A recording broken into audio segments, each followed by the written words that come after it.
David, what a difference a year makes. This time last year, the likes of PSG, who went on to win the tournament, and Real Madrid and several other of the big teams, they were struggling with the new format. And at one point, it seemed like they wouldn't make it past the qualifying rounds. But this time around, they're not making the same mistake. What's happened over the course of the year?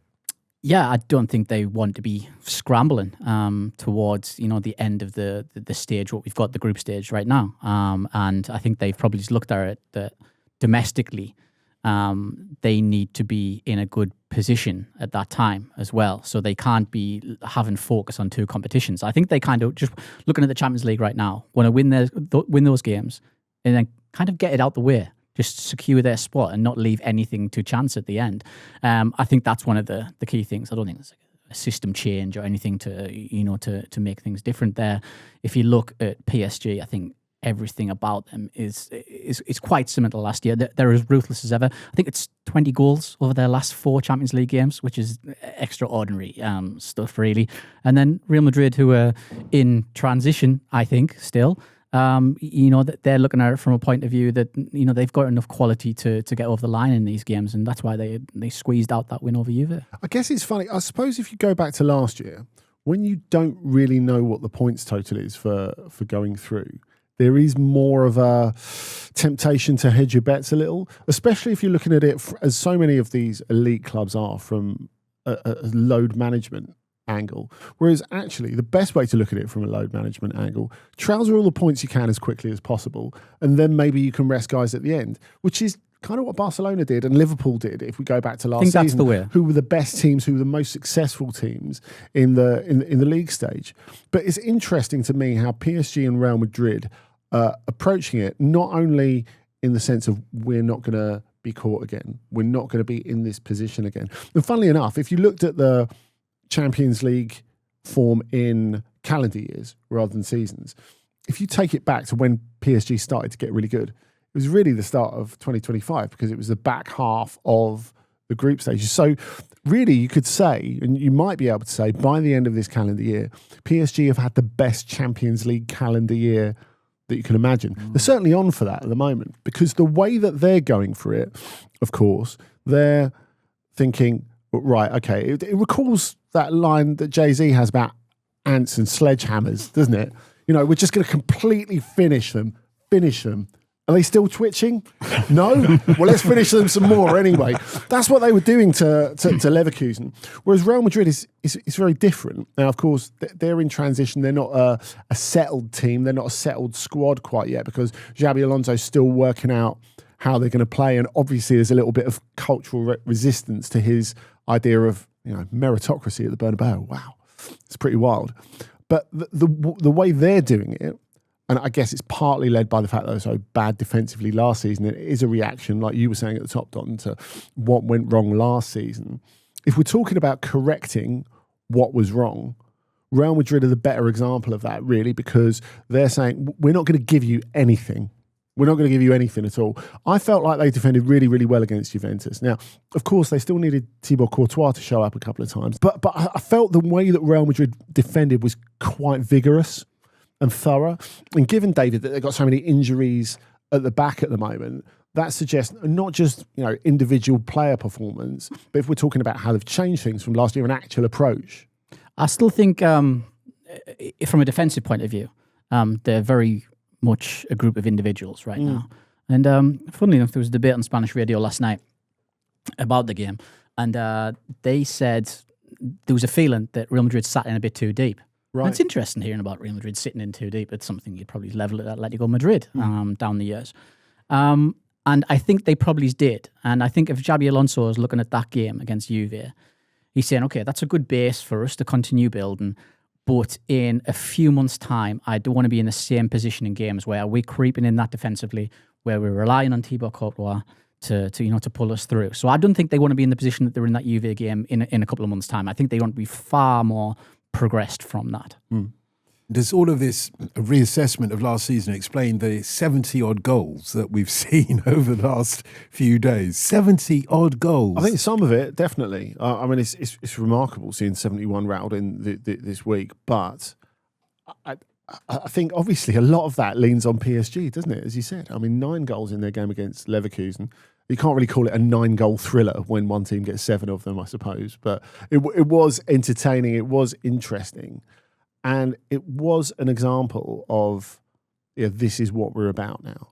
This is what we've been about since the turn of the year. And when you're talking about Real Madrid being a sort of work in progress, David, and that they want to be somewhere further forward in the next couple of months. We talked about them having loads of shots against Juventus, but not looking like they're going to score all the time because Juventus defended in blocks. They defended smartly. I think they were very well organised, and maybe you don't always expect that sort of defensive fortitude from an Igor Tudor team that normally looks to be a little bit front foot. Yeah. But Real Madrid never moved the ball fast enough to create the sort of chances that they wanted to create. Whereas you look at PSG and the way they are able to move the ball, Leverkusen, they're heading towards half time.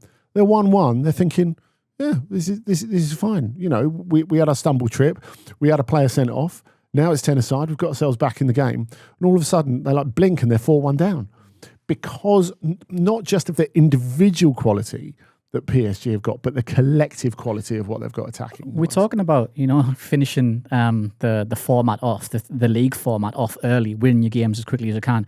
PSG are a team who try to finish games off in the first 45 minutes. Yeah. They want to overawe you. They want to absolutely kill you in that first half. And then the second half is kind of just a formality and see if they can add a few more goals and stretch their legs. That's ultimately their approach that they want to have.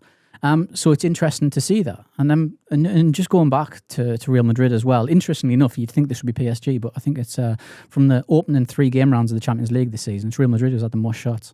So they're trying, but they haven't quite found the ruthless nature that PSG have got, where there is a feeling when you're watching PSG, they can score from every angle and from every single attack.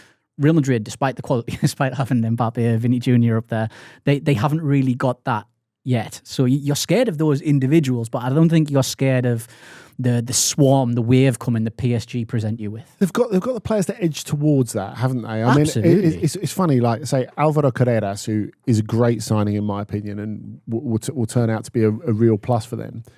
He's not quite at the point where he's going to pop up in open play and score like Nuno Mendes does in the middle of the box, is he? He still looks a little bit nervy for me. He still looks like a person when he's playing. I can't believe I'm playing for Madrid. I'm at Real Madrid. And it's still resonating with him that he is there. And he's just a little bit slow and a little bit ponderous in his movements. Obviously, Hakimi, Mendes are the bar for fullbacks, for wing-backs. And that's obviously what he'll be looking to. But it's going to take time. And this is what Real Madrid are about. They are going to take time with certain things. Now, what seems to be happening now, and Andy will love that we're discussing this, but is Arda Güler. I watched him against Juventus, and that was the closest I've seen him come to being like Luka Modric. It was a very Modric-esque performance in saying that he is that controller.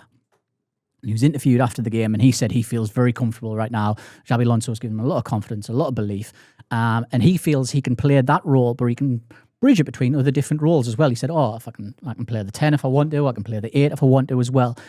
And he is looking very confident and well beyond his years right now in this Real Madrid team, I think. It will delight me as well, by the way. I'm a big fan of Arda Güler. But, okay, we've talked about Real Madrid and PSG, 2 of the big hitters, as it were. But they're not the only 2 teams who've got 100% records at this stage of the Champions League. Arsenal, as we know, got 100% record. Inter have got 100% record. And perhaps that's not surprising because they were last year's finalists as well. And Bayern Munich as well. And again, that may be not so surprising. Have they all decided to have a conflab and say, we won't let it be like last season now? Or what? What has happened? It is funny how we're getting almost a solidified sort of top 6 within the top 8, aren't we? Because of course the top 8 go directly through to the last 16, as we know. 9 to 24 go into this playoff round, which all of these are. It's not only to avoid the strife of last season in the case of PSG and Real Madrid, and I guess to a lesser extent Manchester City.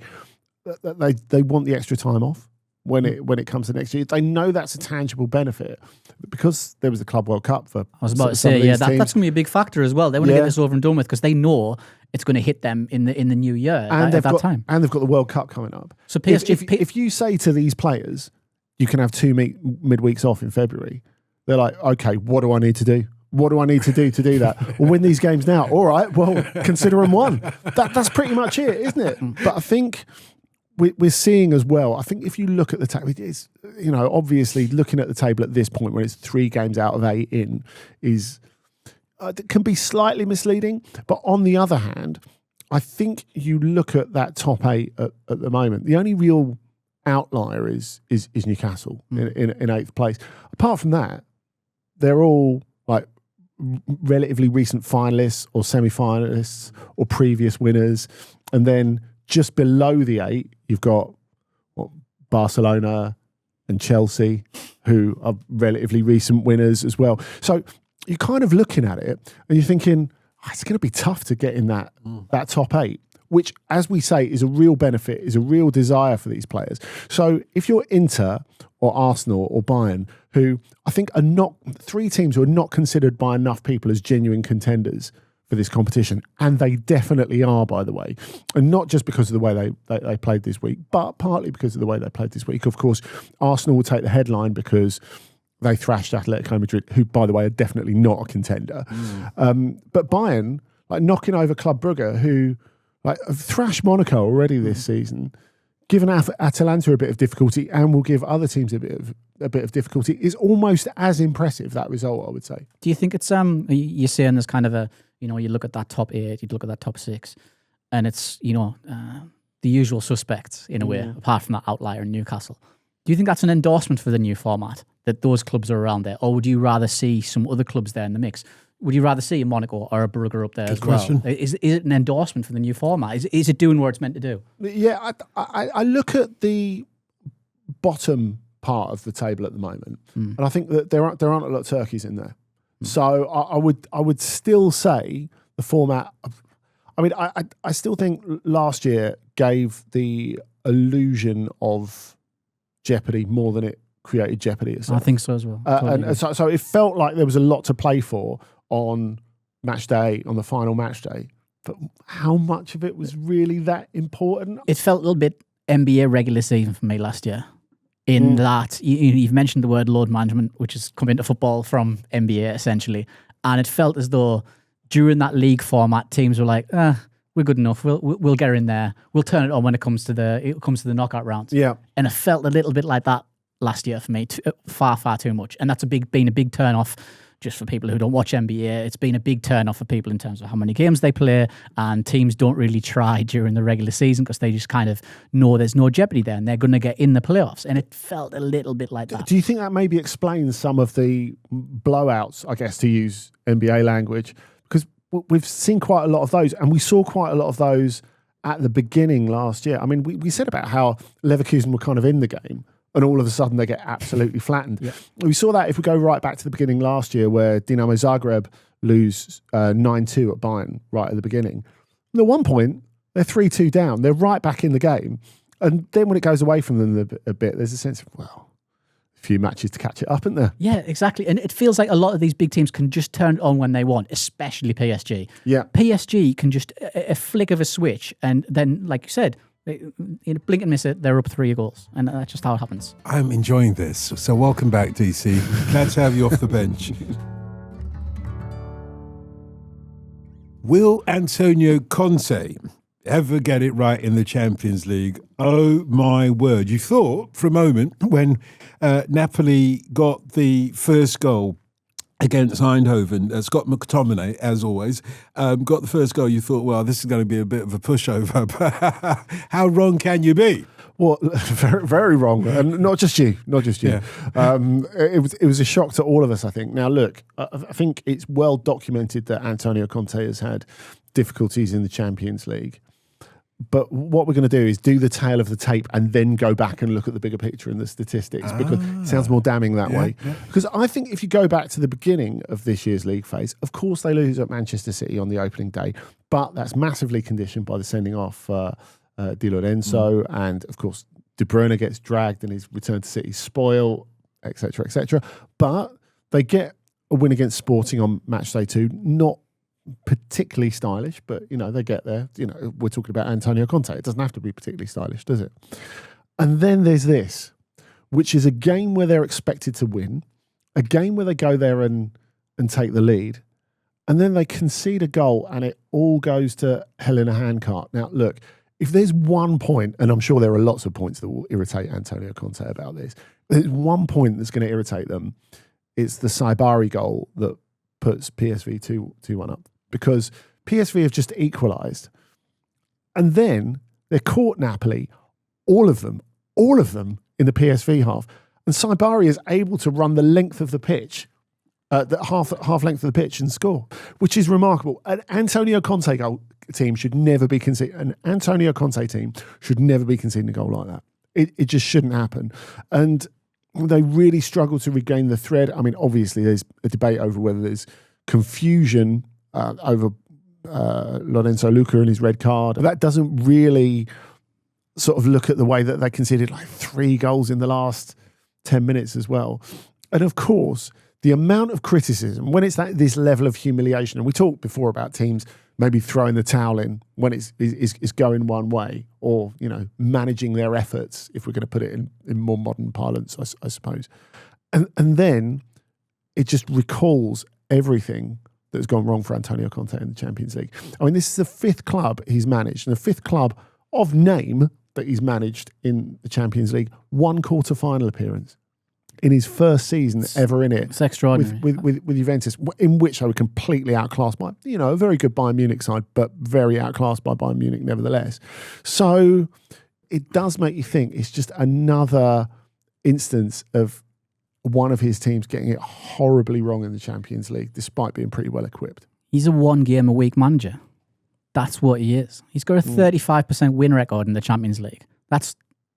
He's not an elite manager. If you've got a 35% win record in the Champions League, with the caliber of clubs that he's been at, he's not been at upstart clubs or anything like this. No, exactly. He's been at very, very strong clubs with strong squads as well. There's no excuse for it. I think his only Champions League knockout victory was against a Celtic side. I mean, Lars pointed out to us, which I think was brilliant, the quote of Antonio Conte after the game, where he said, maybe there's been too much change here this summer. Yeah, because I saw that. We've brought in 9 new players. It's like, hasn't your whole career been campaigning for the board to give you 1 player extra, 2 players extra the whole time? It's amazing, the lack of self-awareness. And he needs those extra players, otherwise the players get burnt out and then they can't perform midweek. And you're seeing it right now. You're seeing it at all of his previous clubs.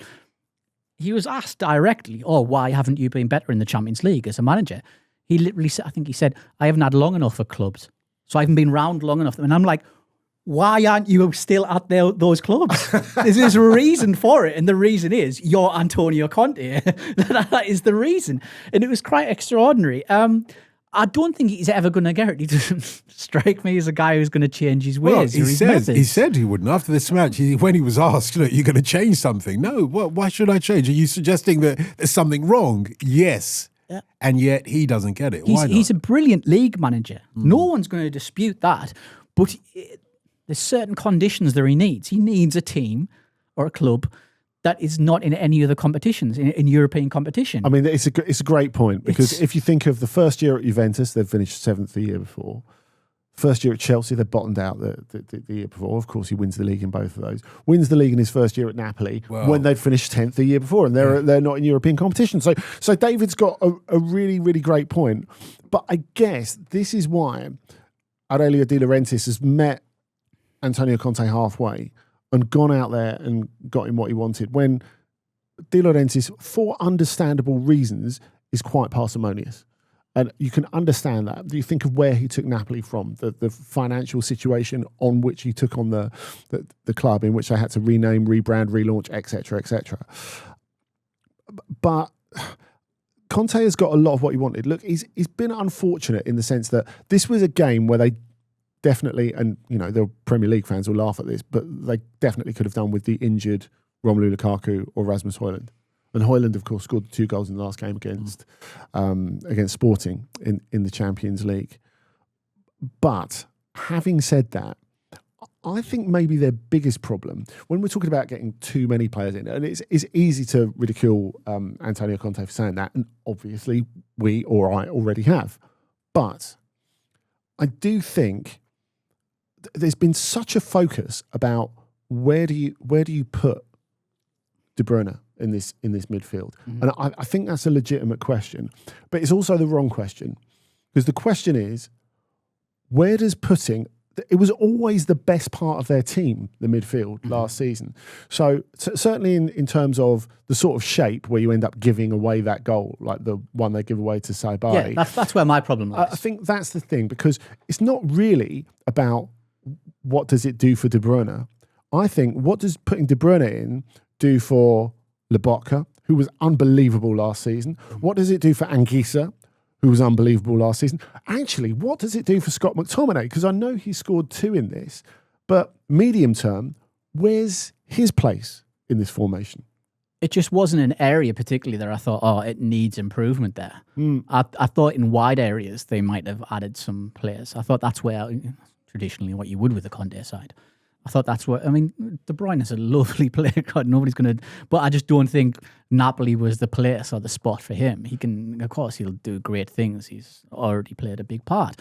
But like you say, it ruptures too much of what was a very, very good thing and a good balance in that midfield, what they had with the 3 players that you mentioned. Is it like a Liverpool situation where by adding a lot of high-level players, you actually muddy the waters and potentially take away from what made you so good in the first place, at least in the short term? Like medium term, I think there's an argument that Antonio Conte, at least domestically, and Arne Slot will find a way to find that balance. Obviously, there will be unhappy players left out somewhere. That is the inevitable upshot of finding that sort of balance. But having said that, it's quite interesting. If you look at the De Bruyne numbers so far, everything he creates is having more shots than he had at Manchester City, but everything he creates is really from set plays. Yeah, not from the actual game, not through actual in-game play, which is a little bit of a concern. It's a red flag. It's a massive red flag. And I guess when you were talking about maybe they would bring in an extra wide player instead, and maybe De Bruyne, because he's got the passing range to play from deep, maybe he does take up more of that Beckham position, for example. Maybe that's something that works for him. But I think the whole problem, and we go back to that first game where they got tanked at Manchester City, and like I said, there were circumstances. But one of the big things that people will take from the game, and a thing that everyone will remember from the game, as we said before, when Di Lorenzo got sent off, they needed to bring on another defender, so they hooked De Bruyne. It was very unfortunate. Maybe his Robert Pires moment. But obviously, what was the big deal? Just like when they lost at Milan a couple of weeks after, when he wasn't making an emotional return, he was just being taken off at a point where they were chasing the game. So it's a different situation. You've got 36 cameras looking at De Bruyne's face going, oh, he looks a bit grumpy, doesn't he? Whereas if you sign a wide player from, say, not necessarily this player, but say if you'd have signed a good wide player from another Italian club. Say if you'd signed Arno Llorente, for example, from Sassuolo, or Domenico Berardi. Of course, he's a Sassuolo lifer and he's never going anywhere. But say they'd signed one of those instead, and they were using them in a wide position, or they signed Berardi and they're playing him in a more central position. If you drag one of them off, no one's really looking at their face to see how they react. Exactly. Whereas every time, De Bruyne is a different galaxy of star to drop into this team. And how he reacts, how he feels, how he settles, his reaction to getting subbed in the 15th minute or the 60th minute or the 80th minute, it's a massive deal. It's always going to be magnified. He's been one of the best players in the world. Yeah, of course. Yeah. But I feel for Conte, he's sitting there thinking, it's a massive hassle. I don't want to be asked about this. But what does he do to get it right? Because if he's getting it wrong in the Champions League and has been doing it for season after season, I do like that line though. He's a 1 game a week manager. I'm not sure he's going to like that. I'm having it and all. But what does he do to get it right? If, for example, Kevin De Bruyne is the quote unquote problem or a problem, what does he do about it? Replace him with Noa Lang? I was about to say, maybe he starts speaking to some people that he hasn't spoke to in a while. Well, he spoke to him once. He spoke to him. All if right, I was okay. Antonio Conte, I'd say, you play for us? All right, okay. Yeah, great. Yeah. Okay. He's spoken to him once as his defence. Yeah. Not enough for having signed him. What a chat it must have been, though. Yeah, I mean, Noa Lang is essentially the player that I'm talking about when I'm saying about a wide player and somebody different who can bring something different to the team. I'd like to see him involved, but obviously it all stands on basically if Conte actually opens his mouth and recognises that he's in the dressing room there. I mean, he could have done without Lang coming out after the game and saying, well, he's only spoken to me once. That was weird. But I don't know. You always see it on international duty, don't you? That you get, obviously, someone who's decontracted in front of their home media and they come out with something. And normally they can say, oh, well, something was lost in translation. Quite difficult to do it when your press officer is 4 foot away from you. It's rather also than like being on international duty several thousand miles away. It's also quite difficult to do when you know a Lang. And everyone's just expecting a line from you at some point anyway, or somebody's expecting this situation. The fact that it's happened as early as it has is probably the only surprising factor here. So, look, if we're saying there's reason to doubt whether Kevin De Bruyne was a sensible signing for Napoli, or at least whether he's got to work to find a place and they've got to work to find him a place. Can we just say at this point that Noa Lang is an outright bad signing in terms of mentality, approach? Yeah. Can we say that? We absolutely can. He's a difficult peg to put in a hole, put it that way. I just thought you were going to stop at difficult. Oh, right. No. I have quite an affinity for him. So and I was wondering whether he was a round peg or was quite he's a shape that we don't even have a name for yet. He's unpluggable. So yeah. There is one topic, non-Champions League topic, we should discuss now. It was the news, big news story from La Liga, certainly this week, which is that the proposed La Liga fixture that was supposed to be between Barcelona and Villarreal, supposed to be in Miami, and it was controversial to say the very least, has now been called off. There's mixed feelings about that in Spain. From what I understand, some people think, well, hang on a second, the La Liga is in competition with the Premier League, and what should they do? Go out in the world and, go west, my son, go west. However, it didn't go down well, not least with the fans and some of the players. Well, I understand that some of the players are saying, look, we didn't mean that we should never go with a La Liga fixture elsewhere, but just the way that this was rolled out is the problem. What can you tell us? Yeah, I mean, look, this has been in the offing for some time. In 2018, La Liga signed a deal with a company called Relevant in North America. The idea was to take La Liga out there. They signed that deal, I think it was a 15-year deal. And since then, there's been multiple attempts to set up a game. I think the first failed one was Girona a year later. And then there's been 4 or 5 other attempts to take this game across there. Now, for whatever reason, it's never happened, and it's never got as close as it has got this past week, to the point of it actually being announced. It gets announced, and it all blows up instantly. The manner of how it is blown up is what's rubbed everybody up the wrong way. So people are already angry at the fact that, there's 2 sides to this. You've got your gatekeepers who want to keep the game in Spain and for the fans there. Completely, it's kind of where I'm at personally on things. It should stay there. And then obviously you've got people like Javier Tebas, head of the league, who wants to take La Liga abroad. He wants to earn some money and grow La Liga, make it a big brand. The Premier League's always the bar for every single league around the world. Everybody wants to be as big as the Premier League. He has been desperate to get this happening, but it's not the case, and now it's not going to happen. And I still think it will get over the line at some point. I'm not saying in this season. I think at some point it will get across the line because the Liga, it's found itself very hard to promote across the world. I think they had a period with Messi and Ronaldo at Real Madrid and Barcelona that they were marketed really well. They were coining it. They were the only league that everybody talked about. Clasico was the biggest game on the planet. Since then, it's absolutely shifted over to the Premier League. All the big players just about have gone there. Obviously, there's been a few exceptions. But in terms of marketing, the Premier League's just a different beast. Spain wants to be that beast as well. And particularly Villarreal, who are meant to be Barcelona's opponent in this game, are incensed at how it has been handled. And how they particularly have been treated in this. How they've been treated. Because they're the smaller party, aren't they? The announcement that the game was off was during a Villarreal game. And they were like, what is going on? There's a picture of Roy, who's the president of Villarreal, taking a phone call during the game in the stands, clearly being notified that this is not happening. It's astounding. And Villarreal always wanted, they said, any money that we get from this, we want certain conditions. We want travel provided for our fans, free of charge, tickets. They want money coming back to reimburse fans who could have gone to that game and such. All fair and well. They thought these things were agreed, and then now it is completely it dissipated, and they are probably going to press ahead with see if they can get some money out of this in terms of attacking La Liga and going after La Liga. Andy, I wonder if, and as David said, this isn't the first time that they've tried to make this work. I wonder if this is a question of representing, and that each time you represent the project, you get a little bit closer to getting over the line.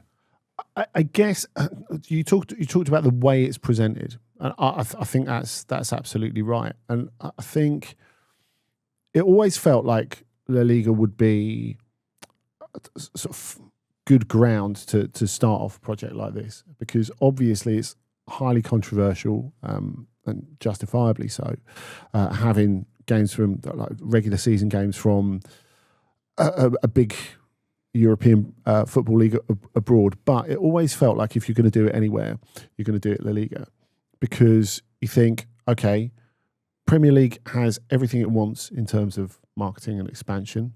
That doesn't mean that, I don't think that means that they wouldn't react to it if you started having Spanish and Italian games, because of course there's still the possibility of, and it's still slated to be in Perth, Western Australia, the game between Milan and Como. Oh, Milan it was, yeah. In February.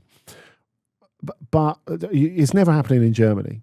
Like, it's absolutely never happening in Germany. Because of the way the clubs are owned. The fans, the institutions are never it's owned, and the culture, the fan culture there. Yeah, exactly. Whereas I think that's the difference with Spain, because fans have been walked over, match-going fans have been walked over for years and years and years. That's really, I think, why this deal even got signed in the first place. Remember the protest over here for the Super League? Chelsea fans all took to the stadium and such, and other clubs did as well. They were completely against it. That culture exists in Germany, in England, in Spain. Look, there's some great fans there, and away fans who do travel, but there isn't that culture that exists in Germany and England for away day culture, shall we say? And I think that sense of like what's collectively good for us, which I think Germany is better at than England. But funnily enough, English fans really stepped up when it came to the Super League, as David said. So that was a massive difference. Look, I think the interesting thing is, whereas we should be thinking about the fans first when we think of a matter like this, the reason that this has happened, the reason that this has been called off, isn't the fans, it's the players. Yeah. And the fact is, the players, if fans in England woke up to the power they had because of what happened in their role in stopping the Super League, I think players are waking up to the fact that if they come together for a common cause, and it's difficult because football's a team sport, but it's a team sport where everyone's very focused on the individual. And elite players, with the financial position that they're in, they haven't really had the need to effectively unionise. Obviously, they're all in unions, but to actively unionise, I think that's changing because of the calendar. And all the complaints that you've had from when you go back to Rabiot, Frankie de Jong, when this first announced, going back several weeks, they're like, well, look at the way the schedule is. And now we're expected to fly out pointlessly several thousand miles in the middle of the season. And it's interesting because when Real Madrid put their official statement out about the distortion of the competition, now that is a theme that Thibaut Courtois ran with when he talked about it this week. Now, Courtois is always important. We talked about what a great goalkeeper he is before. He's really important in something like this because he's outspoken, he's articulate, he never stops talking. He's Belgian. That is definitely part of it. And I think it was interesting because he started off talking about it being a distortion of the competition, and you have 19 games at home, 19 games away, etc. But then he talked about the schedule, and then he talked about the sort of person Javier Tebas is, which was quite personal. Danny Carvajal, one of his senior teammates. I was about to say, Carvajal's, I thought Carvajal's statement was brutal. He put up an Instagram story that literally said, "Hello, Mr. Tebas," and he tagged Tebas in this as well. And he said, "Breaking the rules is adulterating the competition." And then he left a few more lines as well, and he said, "There'll be a stain in your competition if the match goes ahead." And he signed it off, "Good afternoon." Incredible. And we've got to remember here as well, and let's go back to Tebas here for a second, because we need to focus on him, because he's the one who wants this to happen. He's the one who's pushing this. He is, there's word about that he's potentially going to go after the players who have spoken out about it. David Agantho, who's the head of the AFE, which is the players' union that represents the players. He's hinted as such and said Tebas might go after them. And look, there was a league-wide protest here, and La Liga cut away from the protest. They went to the exterior of the stadiums. So they had a protest in the Real Madrid game at the Carlos Tartiere. They said They said on the TV screen it was a protest for peace. It wasn't a protest for peace. It was a protest at what Tebas and La Liga are trying to do. So the players are completely against this. Yeah, just remind us what the protest was, because I found that fascinating. It was kind of almost a silent protest in a way. Yeah. It was just them on the field, but again, it was those in the stadium who could see it outside. The TV pictures around the league cut to the outside of stadiums, and they just put a little tag at the bottom saying there's a protest for peace going on. Yeah, drone shot from the top. Yeah. Which is extraordinary. It's an amazing gesture for players, really, to say, right, we're not going to play for the first 15 seconds. Yeah, that is amazing, because 15 seconds is like if there's a 3-second or a 4-second lull in conversation, which, trust us, listeners, you're never going to get on this show. Of course not. I think if there's a 4 or 5 second lull in a conversation, it feels like a lifetime. And after the whistle goes and there's no football, it feels like it's going to last forever. It is something that's really eloquent. And when you look at those players from Real Madrid coming out and saying those things afterwards, and in fact, Courtois followed it up after the Juventus game last night. So after this decision has been taken to call off staging Villarreal, Barcelona and Miami, Courtois, it was like he was making his pitch for president. He was saying, well, if La Liga thinks it's really the best league in the world, it doesn't need to go anywhere, does it? It just needs people to come here. And the other line that he said, which was, again, very pointed towards Tebas, is he said, well, look, we can't be in a situation in this league where clubs have to pull off miracles to register players. Yeah, because of course we're thinking of Barcelona there, and of course there's a bit of pre-Classico needle there. But also, I think you look at other clubs that are less publicised because they're under the shadow of Barcelona, and you've had Atletico Madrid having to do salary cap gymnastics, like going back into last season. Getafe. Bloody Getafe, who don't buy players. They're having trouble. Sevilla, you look at where Sevilla have been. And really, for players to come out, and obviously they're upset about the schedule, and they're upset about extra things being added, extra obligations being added, extra travel being added without them being consulted, and they're right to be. But for someone as eloquent as that to start poking holes in the brand, that is the last thing that they want. So I think really, maybe it doesn't take them close to a resolution, but it takes them closer to the absolute need for discussion. It's the transparency. The transparency is the word what keeps coming up from the players. So the players are against it in its current guise. But if they're all sat down around the table with the AFE, certain player representatives as well, and it's discussed through, then they'll give across their concerns, like Andy's mentioned, the travel, the fans and such. It could feasibly happen. If you are pro it can happen. But it has to be done in the right manner. It's the manner of how everything has been handled that people are disappointed. And I think that's the thing. It's always been squared. And what's worked for various football authorities is it's felt like the fans and the players are on opposite sides, because they're rich beyond the imagination of most of us supporters, so they don't understand us. They're on a different planet. But actually, kind of all batting for the same thing, because if they get their rest, they'll play better. We'll get better football. We'll get better value for money. And I think people are starting to think about that a little more, and people are starting to realise that even if we are in different financial positions, players and supporters actually do have a lot of common interests in terms of safeguarding the game. Listen, at risk of falling out with both of you, I blame it on the NBA. I know you both love your basketball. No, I do. Look, if you Harlem Globetrotters. If you want to come to the O2 with me in January, just give me a shout. I do, actually, and thank you for that. I hope you're playing.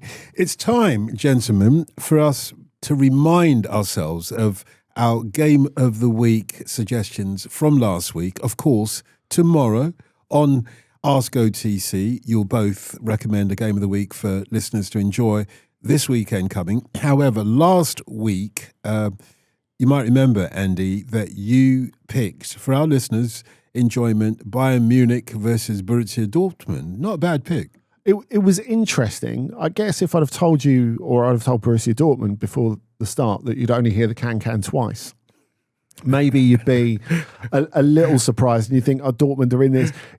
They kind of played one half, really. It was a sort of training match procession for the first half, and then it was a properly contested game for the second half. So I kind of felt like we had a half classicer, but it was interesting. 2-1 it ended, and Lars, David, picked PSG versus Strasbourg.